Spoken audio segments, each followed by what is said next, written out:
Greetings, everyone, and welcome to another edition of the most powerful platform for truth, bar none, anywhere on God green earth. This is your platform for education, elevation, and edification. This is the Red Pill Diaries, and I'm your host, your brother, and your friend Rashid. Today, we're supposed to have a very special guest on. We're supposed to have Professor Glenn Diesen from the Duran on. We'll give him time to join us. But I want to talk to you all about some of the latest news or whatever. So give me one sec. I don't even have to do it. Professor Deason is in the building. I'm telling you, a very special guest. This guy is knowledgeable. He understands the times. He understands the geopolitical um, environment from Europe to the U.S., from Eurasia to Africa. And I'm telling you, I want to pick his brain, so I'm going to bring him in right now. Um, how's it going today, Professor? Very good, thank you. Sorry for I had some problems with the login, so I apologize. It's okay. Glenn, let's get right to it. You're in Europe. What is the temperature in Europe concerning the political circus that is going on in the so-called world's only superpower? Well, it's a strange, well, very strange temperature, if you will, because after the last presidency of Trump, it has to be pointed out every government in Europe now is very hostile to Trump and very well pro Democrat. So they thought Biden would really be the savior, if you will, and after he took over, Europe really threw its full weight behind the US, and all these concerns about becoming vassals, all of this is gone. And now, of course, it looks like Trump will return to the White House, and there's panic because this is the problem of subordinating yourself completely to a foreign power for security.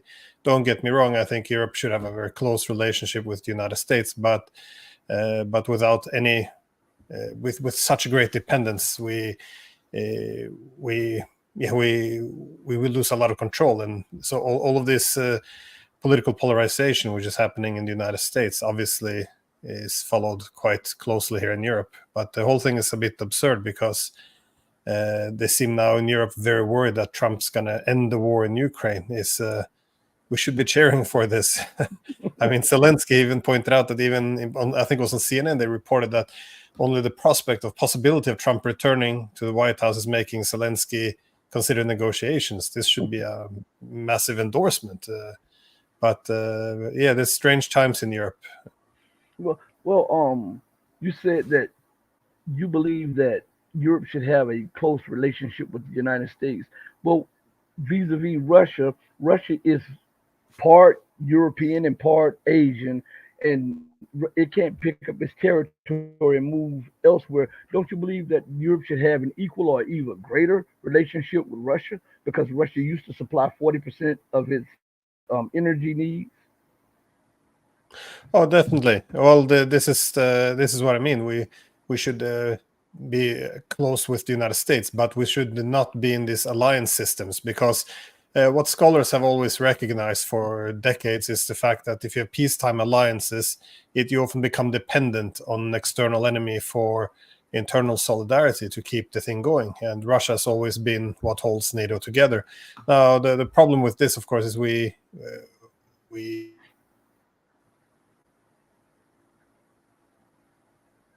and now also economy. And as you mentioned, it was important part of Europe's success. Look at Germany, which was within the EU the leading economy. Their big secret was importing cheap Russian energy, which is the lifeblood of industries, and they have a lot of heavy industries which are very dependent on they're very energy intensive, and then they export all these products to Russia.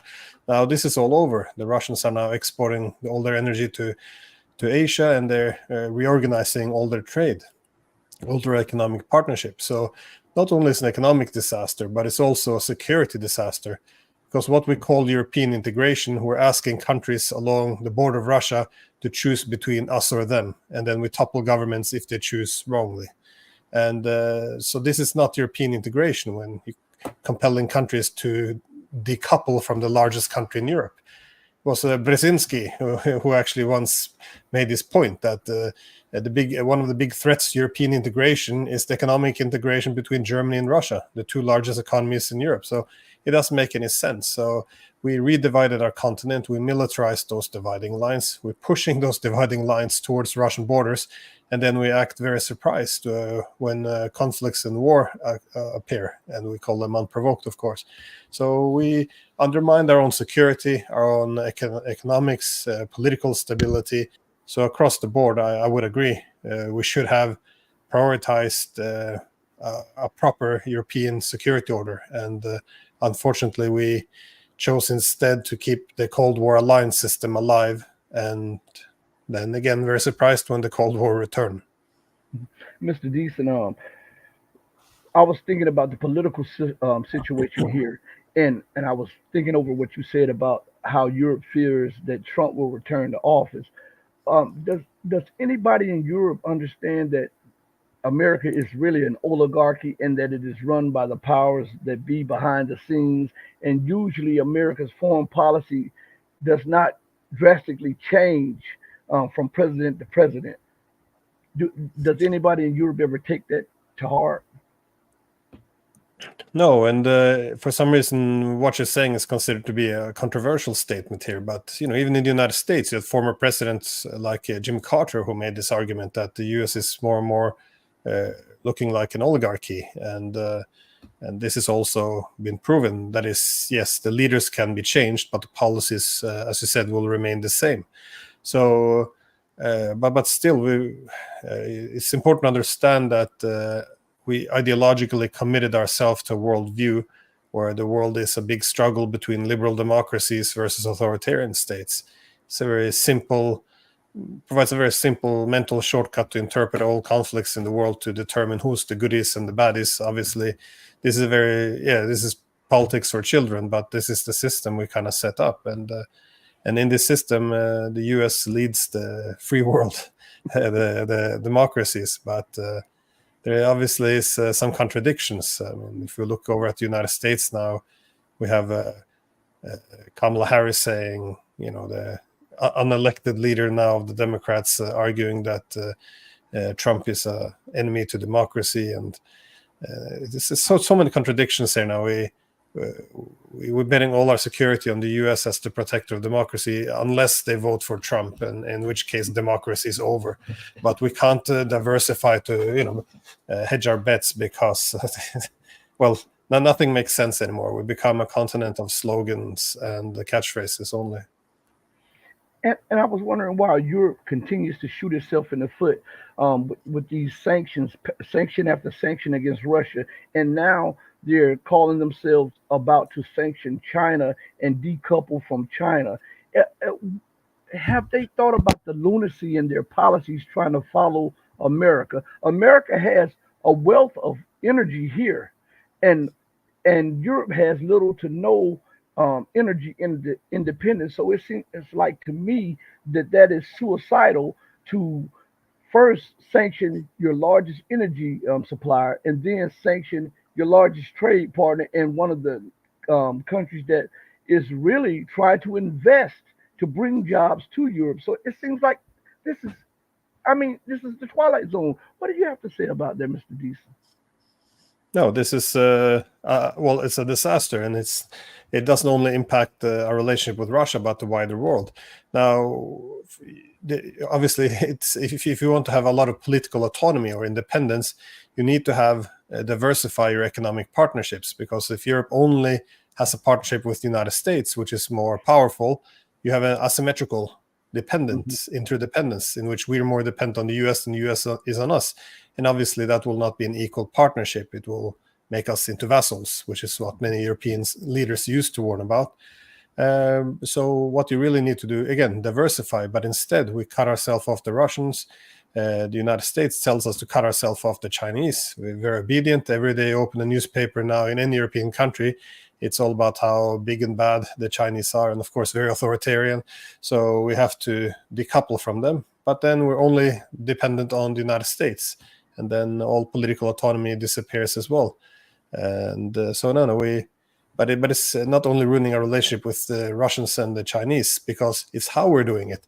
With the Russians, well, what we did was we did not just freeze their sovereign assets. That's $300 billion. We're actually stealing it as well, taking the money and giving it to Ukraine. And you can make wonderful moral arguments that, the Russians bombed infrastructure there, they should pay for what they destroyed. But never before has anyone stolen the assets of other countries to, under this moral argument. I mean, imagine American assets being seized around the world for repaying Iraq or any other country they invaded, or taking the assets of the Europeans as well, because we usually join in on these wars. It's completely absurd. And not only this, but now the Europeans are talking about seizing assets of the Chinese. We're becoming the EU is becoming a massive banana republic. It's who would ever put their money here? And you see, this is what BRICS is.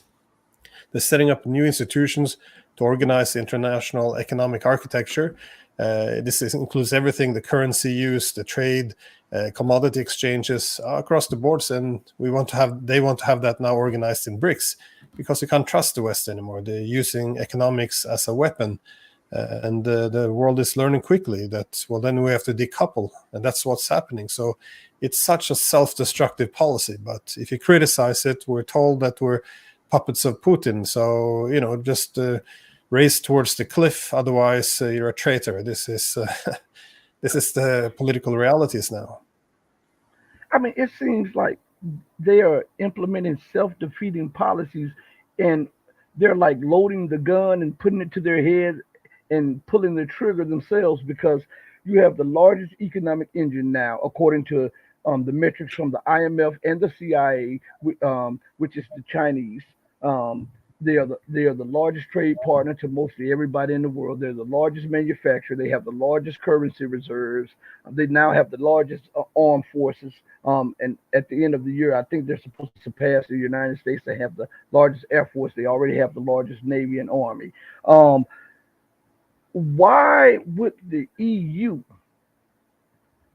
implement policies that will be destructive to the economies that are already in a tailspin from the lunacy of the policies implemented on Russia? I mean, it is mind blowing to me, because I'm looking at this and I'm saying, okay, I understand that the United States has a lot of influence over Europe. But shouldn't the people have more influence? The people of Europe have more influence over the governments of Europe, because this is a suicidal path for the leadership of Europe.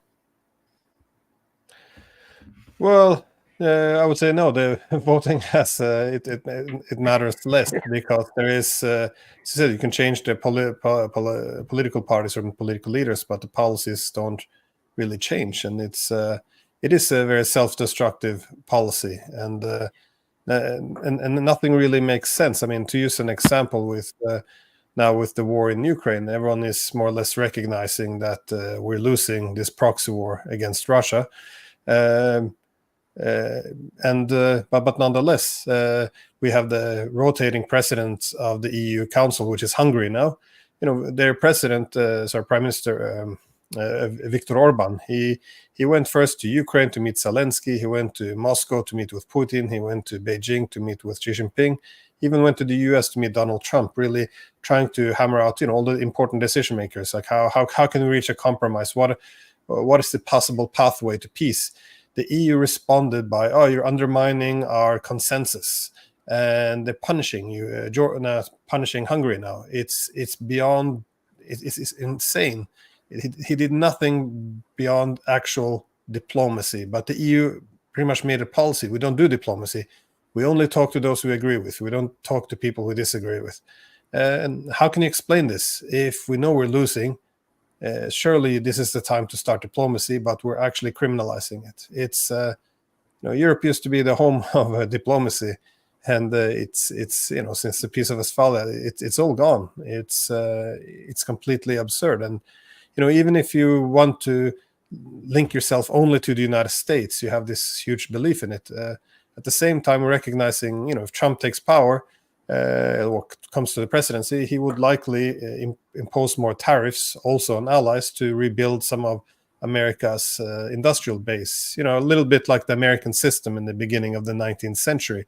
There's some good arguments for this. I tend to be a big fan of Hamilton and List in economics, but even if the US wouldn't put tariffs on Europe, there's a huge banking crisis coming, which will be much more severe than 2008. And no one's talking about it, but no one talked about the 2008 crisis before it happened either.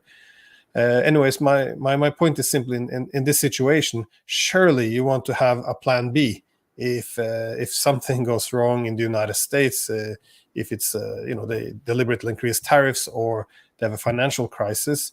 And China's been the largest economy in the world in terms of purchasing power parity since 2014.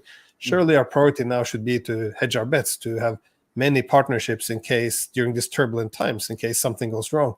But instead, we're doing the exact opposite. We're cutting ourselves off from important centers of power, while the rest of the world is doing the opposite. The Turks, the Indians, Iranians, Latin America, Africa, they're all reaching out to many partners to be not link themselves only to one. And in Europe, it's the complete opposite. It makes no sense. It's mind-boggling to see this train wreck in real time happening, and the conductors of the train seem to be oblivious that there is a bridge out ahead, and they continue to go while all of the passengers on it continue to scream, "Hey, stop the train! Stop the train! The bridge is out!" And um, and when I look at the situation in Europe, and I think I went back to Orban, I believe that what is going on between the Slovak prime minister and the prime minister of Hungary and Ukraine, I believe it's being orchestrated by Brussels with the shutting off of the pipeline, and because they took the side of a non-EU member against a EU member.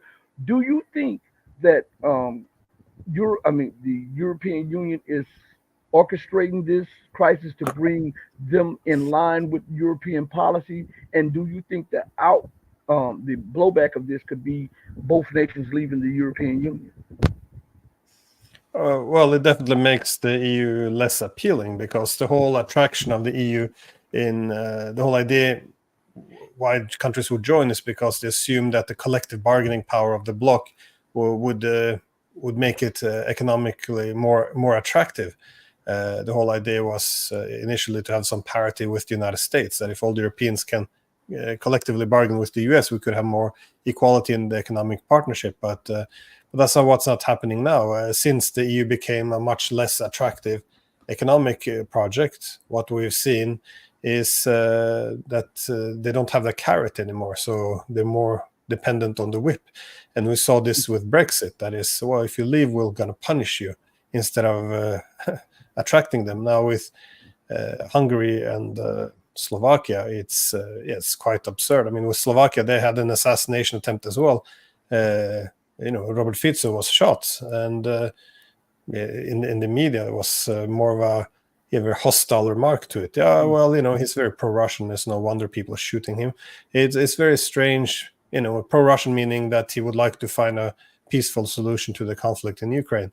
And now, of course, Ukraine cut the oil deliveries to Hungary and Slovakia, which goes from Russia through Ukraine. And they asked the EU to put pressure on the Ukrainians to return this supply.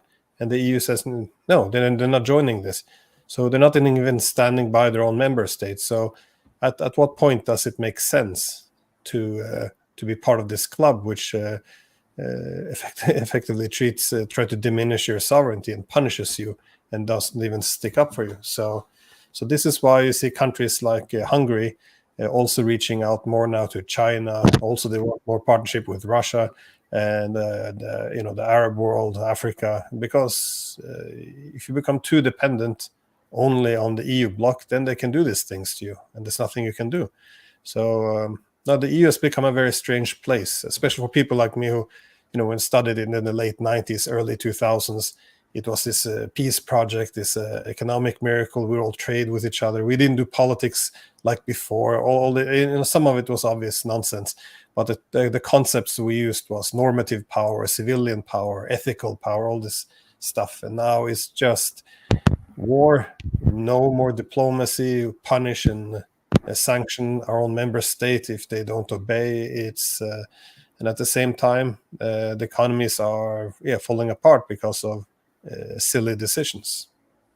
It doesn't that mirror the United States' sanction policy to sanction everybody and anybody that disagrees with her hegemonic ways and her imperialistic policy? And isn't it like the EU just reflecting America's policy with that? To a large extent, except when the EU cuts itself off the rest of the world, it becomes dependent only on the US, buy American weapons, commit itself to American financial system, only American technologies. So this is, some of this is beneficial to the US, but for the Europeans, it's absolutely nothing. So it is, it's difficult to overstate how foolish the policies have actually been. But I think it's the ideology. It's so overriding because again, it's impossible. Everything is right versus wrong, and there's only one possible thing you can mean. And with the EU, the more insecure it becomes, the more coercive it becomes as well. Because they need their consensus, but the consensus now is filled or ensured by the whip. I mean, look in Germany, what is going on there? If you're a Russian tourist and you drive into Germany, they often seize the cars of tourists because they say, we have controls on imports. It doesn't matter if it's your own car, they take it. In Germany as well, they have now the main opposition party, which is the AfD, it doesn't fit within the policies. The politicians and the media talking about banning the main opposition party as extremist. It's just, the former finance minister of Greece, Varoufakis, he's very critical of Germany because he's arguing that they are not complicit in genocide against the Palestinians. So they banned him from entering Germany. If he enters, he gets arrested. He's not even allowed to speak there through Zoom calls. And when he asks, what have I done? What law have I breached? He doesn't get any response. They say, it's national security. It's none of your business. So something is, this is just Germany. You see similar developments in other places in Europe. It's a very dark path we're going down. But whenever we discuss it, it's with the greatest moral authority. All our sentences are just littered with phrases of democracy, freedom, and values. So it's that's how often you see it. Then, the less democratic it is, the more they have to stress what wonderful values we have. Mm-hmm. I want to play two short clips for you, and I want to get your opinion on it. One is 29 seconds, and one is 1 minute. And one will be from Sergei Lavrov, and one will be from President Putin. And so let me get to him real quick. The West is still playing zero-sum games. The West cannot comprehend equal engagement. They're still under the influence of the neo-colonialist ideas, and they still use it to build their relations with the global majority. They're trying to live at the expense of others and extract one-sided benefits. Before I play the second, what's your opinion on that? How he's talking about the West they're still playing zero-sum games, and they're trying to live at the expense of others.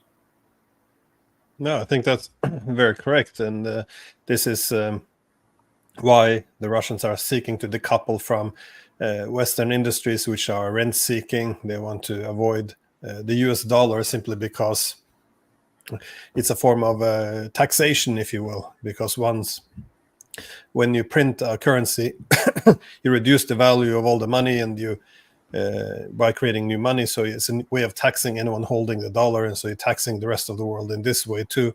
And across the board, there's a sense that the US is, and not just the US, the West is living on the rest of the world. This is not very new. Go to ASEAN countries and Asia, Africa.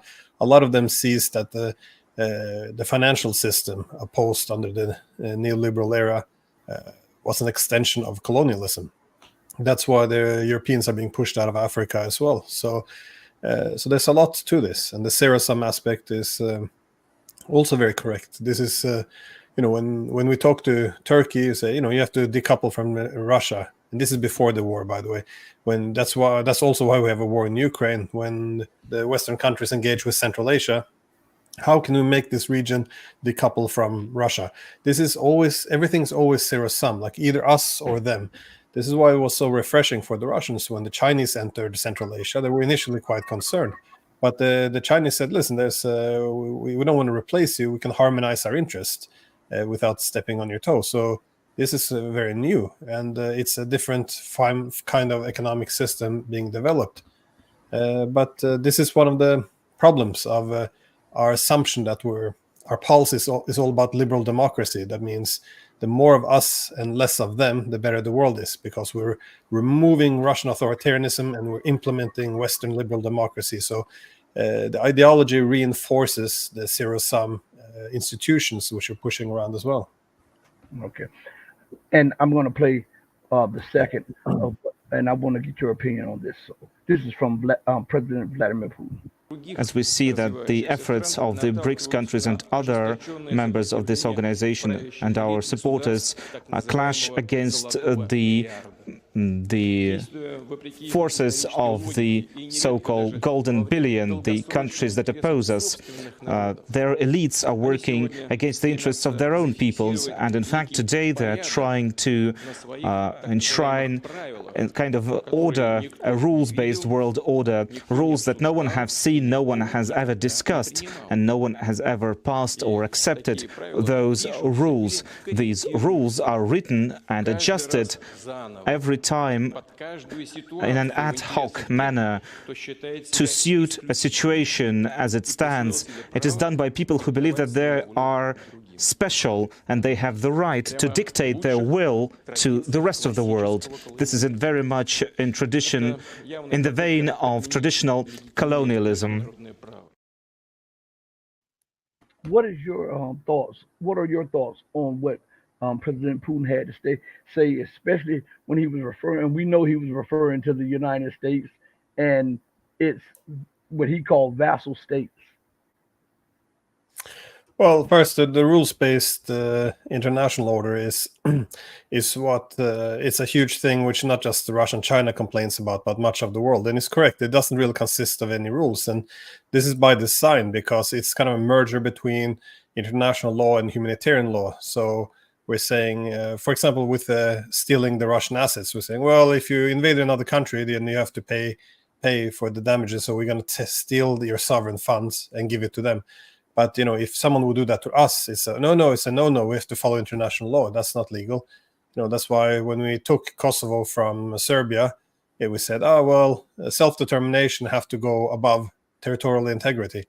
Okay, so when Russia took Crimea, no, territorial integrity has to come above self-determination. So we have all these different principles, and we just pick and choose which we want, and that's the rules-based international order. It doesn't consist of any clear rules. It's a form of sovereign inequality, which is why it's a reflection of a hegemonic system. So this is why they always bash this rules-based order. You don't hear much about it in the West because we just, we like labels and catchphrases, and who doesn't want rules? Who doesn't want an order? It sounds wonderful. So we don't need to know anything beyond that. In terms of the zero-sum, he refers to BRICS, and I would like to point out that anyone can throw out some rhetoric about not being zero-sum, but look at how BRICS has worked, because it's not your typical alliance system. In an alliance system, you ally with one country against another, because then the one you ally with becomes more dependent on you than one you ally against is weakened. So, for example, with the US, it wants an alliance system in Europe because the Europeans become dependent and they get to help a US weaken adversary, which is Russia. Same in the Middle East. Ally with the Arabs, some of the Arabs, to weaken Iran. The Arabs are loyal, the Iranians are weakened. That's why they also want to win over India. So if you have conflicts between India and China, that would just be peachy, because then the Indians will become more obedient, drop this idea of independence and autonomous foreign policy, and the US would have a powerful ally against China to weaken them. What you see with BRICS is something very different. Look at the way how they expanded their membership. They took in South Africa, United Arab Emirates, and Iran. I mean, these are very fierce rivals, and this incentivized the Chinese to push for this peace between the Arabs and the Iranians, so they can use economics and political cooperation to create peace instead. In Africa, they took in members. They took in Egypt and Ethiopia, which have their conflicts over water, and then putting economic incentives in place. So they resolve their differences, create more economic partnership, and use this to promote peace, and then link it to a wider international economic order. So it's not just empty rhetoric. They're actually avoiding this, and this is something the Chinese, especially, because the Russians, they have no problem with peacetime alliances, but the Chinese, they're quite persistent on this. They don't want to join any alliances in which country A and B cooperate only against country C, and the BRICS doesn't fall in this zero-sum format. So I agree with President Putin on this issue that BRICS is promoting a very different approach to international security as well as economic partnerships.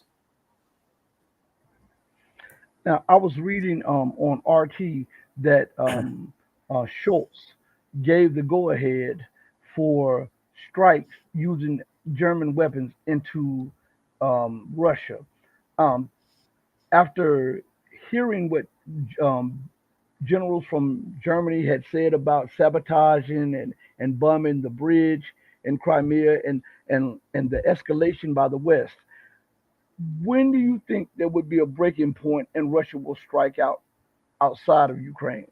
Because they are bold with it now. They are saying, hey, you can use this to strike Russian territory. According to international law, that's an act of war. And nobody is pointing that out. To arm a person and then openly state that I'm giving you these weapons and you have my permission to strike the territory of a superpower, that is an act of war, and nobody says anything. So do you think that it will stay confined to Ukraine? Well, at first I would say it's much worse than this, because not only are the West supplying the weapons and then, say, green lighting using them against Russian territory, but the Western powers are also doing the intelligence, picking out the targets, and with some of these advanced weapon systems, such as the missiles, the Ukrainians haven't got the training on these weapon systems. Too many different weapon systems which are too complex. So it's very likely that even the West does everything up until actually pulling the trigger. They might be pulling the trigger as well. Who knows? There's a lot of military instructors in Ukraine, so that's very possible. So it is effectively NATO who has now, I would say, has de facto attacked Russia. So it is an act of war. The fact that the Germans are doing this again after all the Russians they have killed through the previous world wars, it's quite shocking. This is something I never thought I would see, at least in my lifetime. So, but how will Russia react? I think what has incentivized Russian constraints is the fact that the war is going their way. Every day, the Ukrainian army is collapsing more and more. It's weakening more and more. They would like to create least possible waves, because if they can just keep the status quo going, this war will be won. The problem is that the West, in NATO, when we're losing the war, we only have two options. So we're going to negotiate or escalate. Well, we don't believe in negotiations. We don't even believe in diplomacy anymore. So it's always escalation. This is why more powerful weapons, more long range, and then, of course, green lighting and participating in strikes on Russia. So the dilemma for Russia is by not doing anything, they're emboldening NATO. Mm-hmm.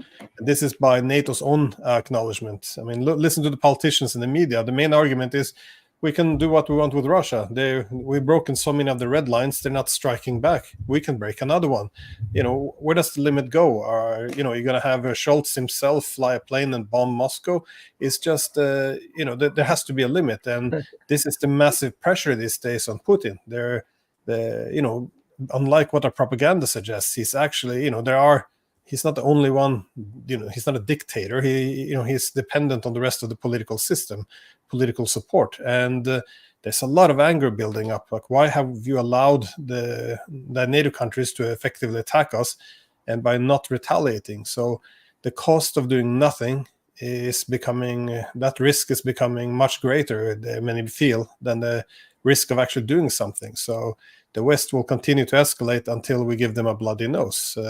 Let's just bomb some infrastructure or some logistics center within NATO, and they will get the message. Well, either we'll have World War III or NATO will back off. But they're faced with this dilemma. You can't do nothing.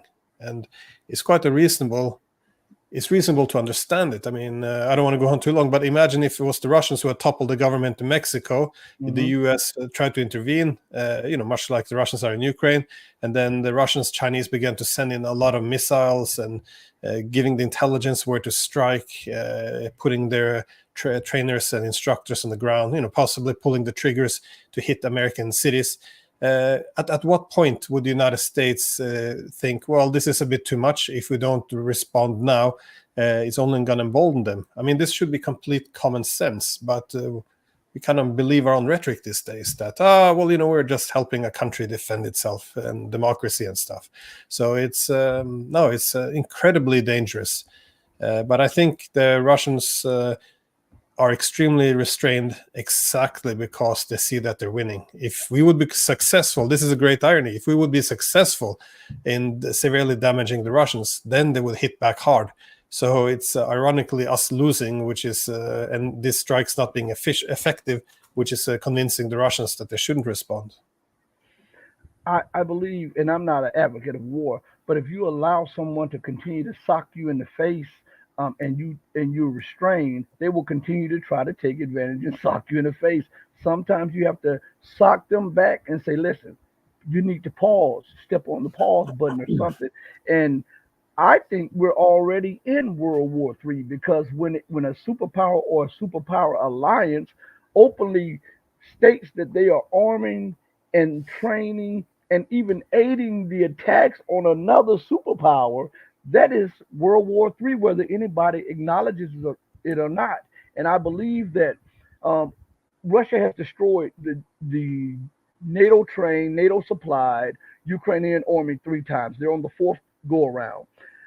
NATO, I think this is a bluff. NATO sees that its most advanced weapons are being destroyed, and they are no match for Russian weapons. So I think that they would be restrained if Russia socks them back, because they know that they cannot beat the Russians on the battlefield.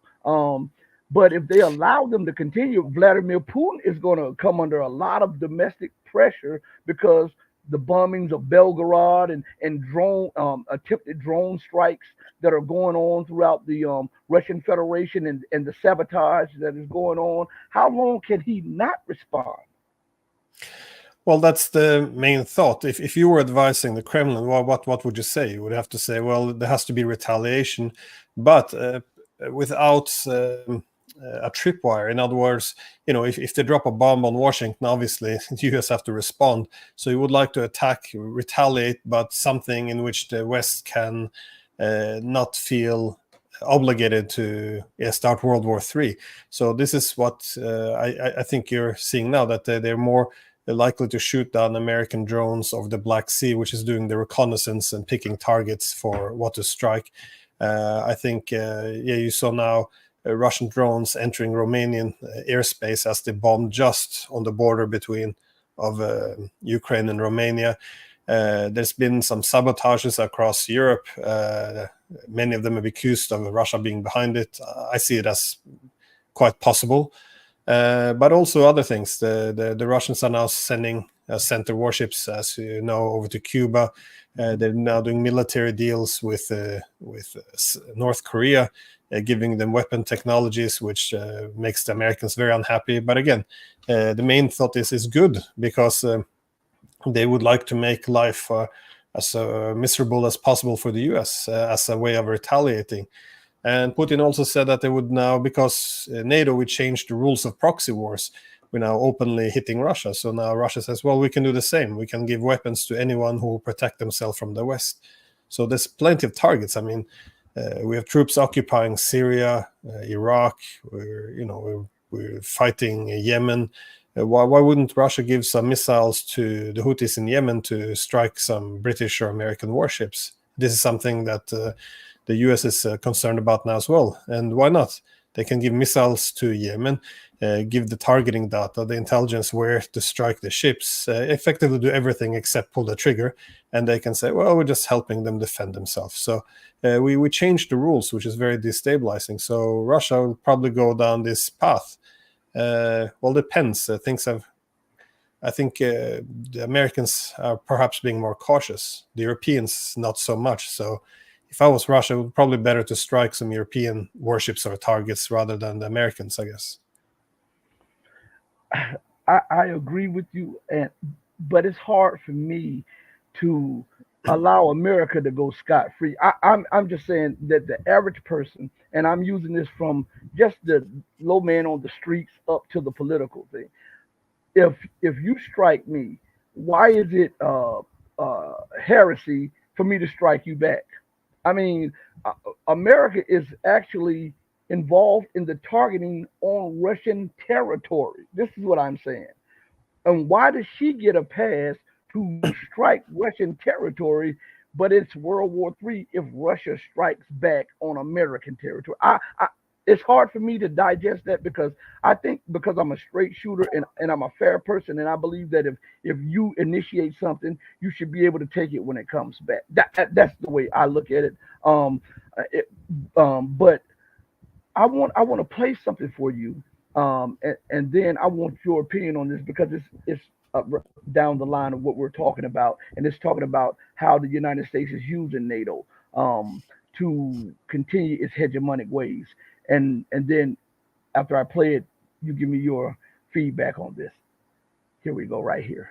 Well, let's welcome on to the program RT contributor Carl Jha for his take. Carl, good to see you. Another NATO summit and the finger pointing at China continues apace. What's the value in that? Well, NATO claims its mission is for defense. Confucius says, listen to one's words, but watch one's action.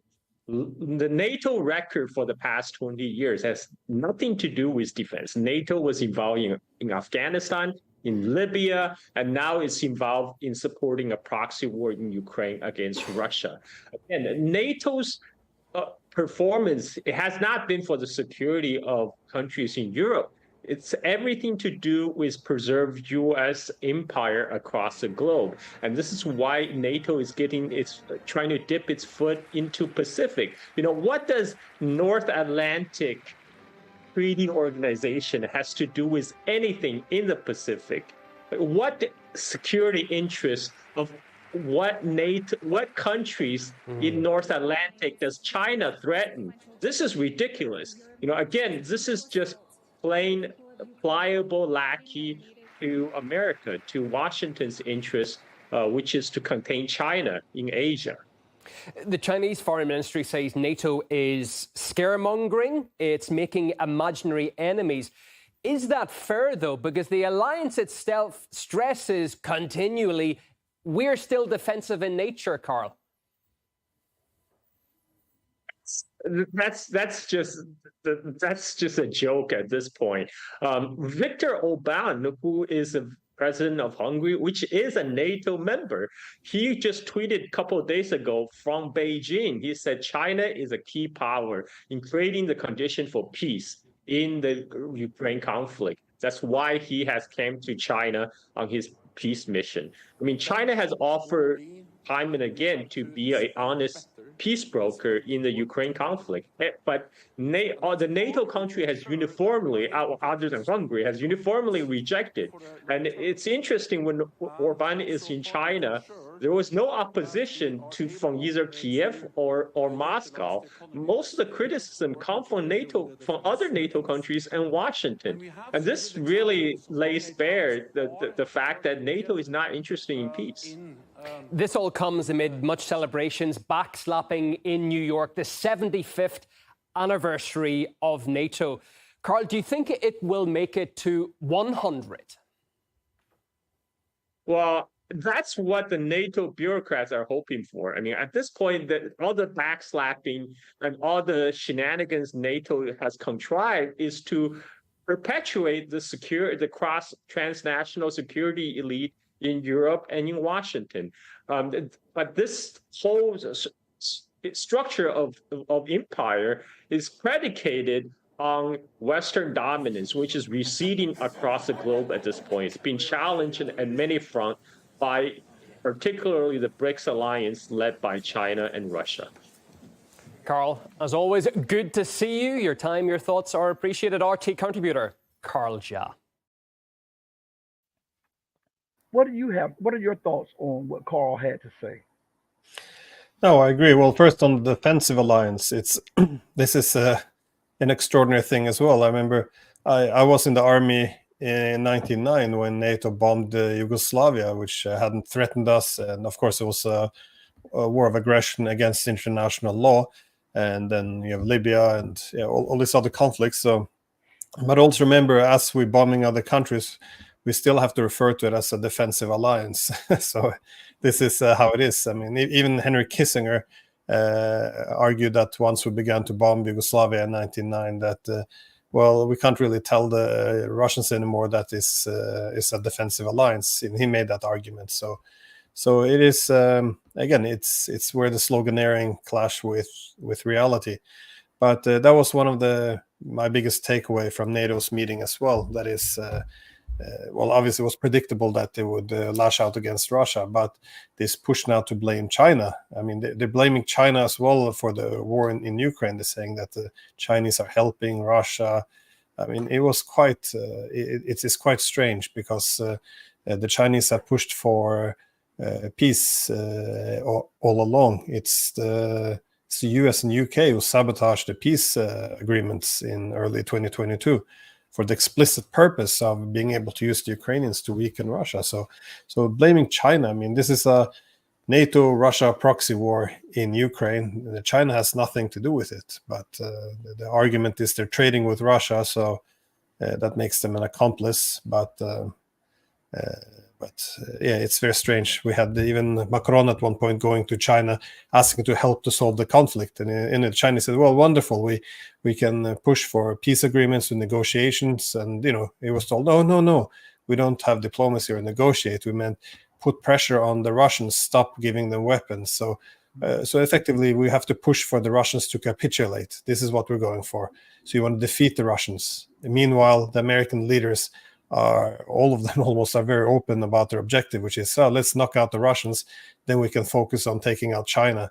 So please join us on this mission and ignore your national interests and subordinate yourself to us. It's quite extreme. So I mean, there's reasonable criticism of Russia, but really China in Ukraine, this is a bit too much. But this is what we're building up. It's supposed to be a global alliance now. It's like Orwellian doublespeak because, okay, every day we hear about and hear from U.S. and European leaders stating that they're shipping new weapons to Ukraine. They're training Ukrainians. And then they say, how dare you, China, arm Russia, even though you're in the BRICS with Russia, even though you're in the Shanghai Cooperation Organization with Russia, and even though you say that your friendship goes beyond a strategic alliance, you're not allowed, even if China was, you're not allowed to supply weapons to your ally, your friend. But we're allowed to supply weapons to whomsoever we choose to supply them to. This error, this mind of exceptionalism is so out there that I don't think that the average person even realizes it until you point it out. That how on one hand can you openly say that you're supplying weapons and that you're funding Ukraine, and you have no proof that China is doing, but you're pointing the finger at China for hypothetically helping its allies. It is insane. But this is the rules-based international order. We can assist genocide openly assist and enable genocide in Palestine, we can, topple the government in Ukraine, sabotage all peace agreements, send all weapons in to prolong the war, be explicit about our intentions to try to knock out Russia as a strategic rival. All of this at the same time, they're all very comfortable to dictate to the rest of the world, from our high moral horse, what they're allowed to do. And but this is what I mean. The world has shifted. This is also what you mentioned with the sanctions earlier on. This all worked in the 90s when there was one center of power. But these days, if you sanction countries, they just they diversify. Then they go to other countries. They go to BRICS. And I mean, this is why it's so obscene. For the British, for example, it feels so natural that, the Indians are trading with Russia. Let's, we'll go over there and tell them this is not acceptable and give them some moral preaching. And imagine how absurd it is for the Indians. This is a huge country, a massive economy, and the British are coming over as if they're still a colonial subject of them and going to dictate to them what foreign policy they're allowed to have. And the Indians have to explain, listen, we diversify, we have independence, we can have our own foreign policy, and also, we don't really buy into your moral authority. And for us, it's, well, oh my God, they've succumbed to Russian propaganda. It's just, it's really obscene. But I think this is a mentality issue as well. We have to adjust. Unipolar order is over. 500 years of Western supremacy has become over. It's a very new world. It will take some time to adjust to it. Before we end the show, could you tell us and give us an idea of what is the picture on the ground in Ukraine right now? Because we hear a lot of different stories, but you're in Europe and you're close to some of the things that are going on. Would you please explain to us the situation, the real situation on the ground in Ukraine? Well, it's very quickly going from bad to worse for the Ukrainians because, first the Russians were able to knock out all of Ukraine's air defenses, and after this, the Russians could more actively use their air force, and they're using these powerful glide bombs, so they're just punching holes through all of the Ukrainian fortified positions, and Ukraine is losing, and it's quite obvious. They don't have proper weaponry. They have a lack of soldiers as well because so many have perished and wounded. So they have to go then do more aggressive recruitment policies, which means drag people off the street and send them to the front. But again, these aren't motivated people. They surrender, they flee, and this just creates more chaos on the front line. So overall, they're in deep trouble. And once this happens, things begin to unravel because there's a lot of Ukrainian in the military leadership who sees the defeat coming.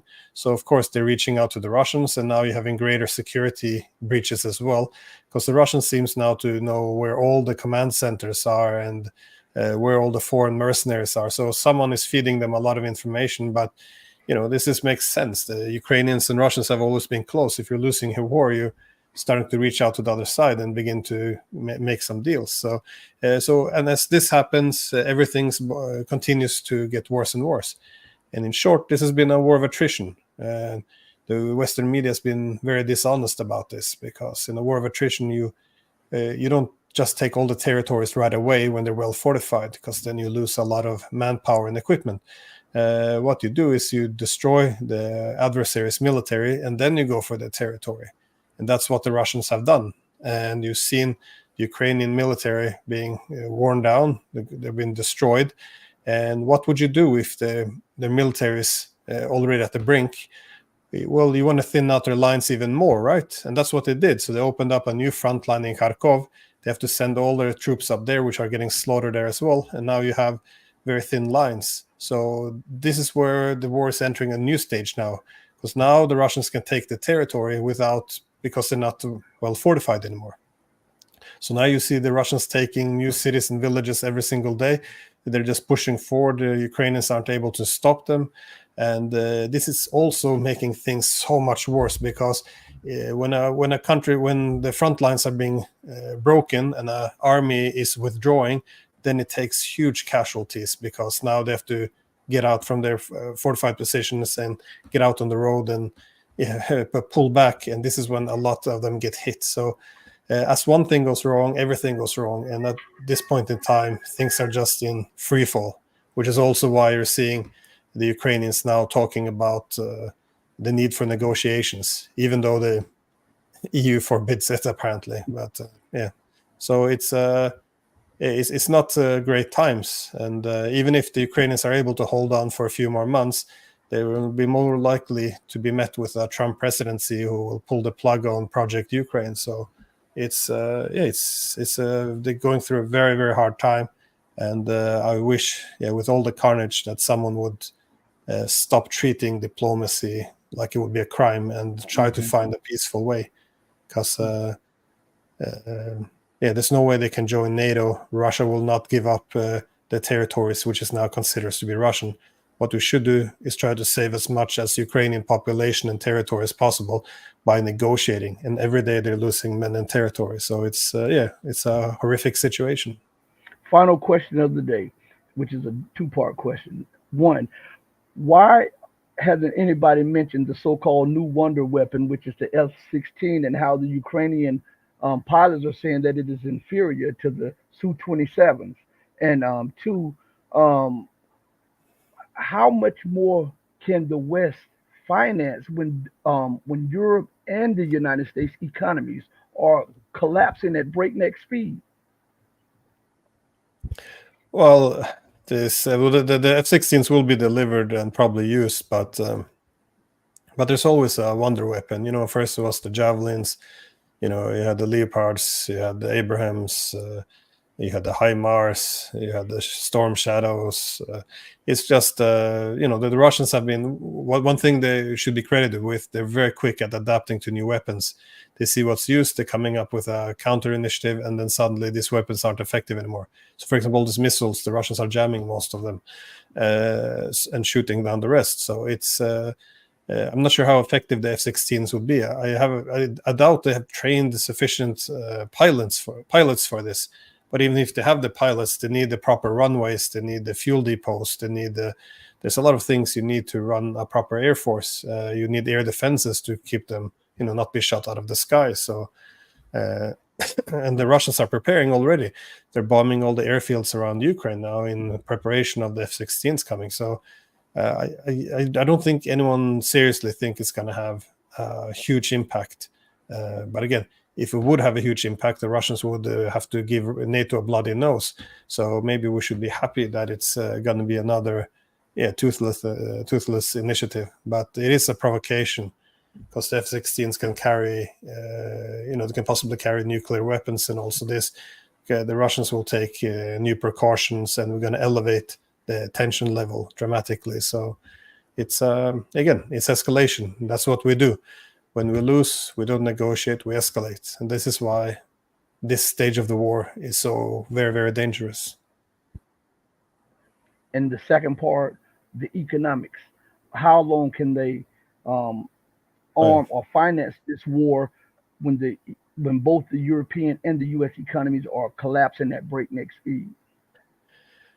Well, the Germans said they had to cut the funding to Ukraine by half next year because of budget problems. And the Americans are also having problems, and of course, if what I suspect that there will be a banking crisis and financial problems in the United States, then this will also have a huge impact. And also, there's other priorities. We're prioritizing the genocide, like bombing Palestinians a bit over the Ukraine war. The Americans want to focus more on China. So, even if there would be enough money, there's still you can't just magically print weaponry, and it's been very difficult for the West to increase its industrial production. But we don't. It's difficult to do. We keep talking about it, but nothing's happening. We increase the numbers which we claim, but then the EU now delivering less of a third of the artillery shells which they said they would, because they all want to talk a big game. So they're, we're going to give it 1 million shells, and then. But we can't ramp up production. We don't have the people with the expertise. We don't have the facilities. It's going to take a long time to do this, and it's not happening. But again, the economic aspect is important, because things are going very bad in the economy as well. And everybody, you see why I needed Glenn on the show. This guy he's a walking geopolitical dictionary. So, Glenn, thank you, man, for coming back on the platform. I really, really appreciate it. Oh, it's been my pleasure. Anytime. All right, Glenn, I'll send you a copy of the video in a few minutes. Excellent. Thank you. All right, be Have a good blessed. one. All right. Bye. Everybody, once again, hit the like and subscribe. Glenn gave us a lot to think about. This guy is awesome. I'm telling you. I follow his work every time I get a chance to. Everybody listen. Remember what I said. Do good to others, not because others are watching, but because it's the right thing to do. And know that I love each and every one of you who love truth, but know that the love that I have for you pales in comparison to the love that God has for you. Until we next speak again, stay strong, stay true, but above all things, stay righteous. Hey, mama, your baby boy loves you more than life. Deuces, everybody. We're out of here.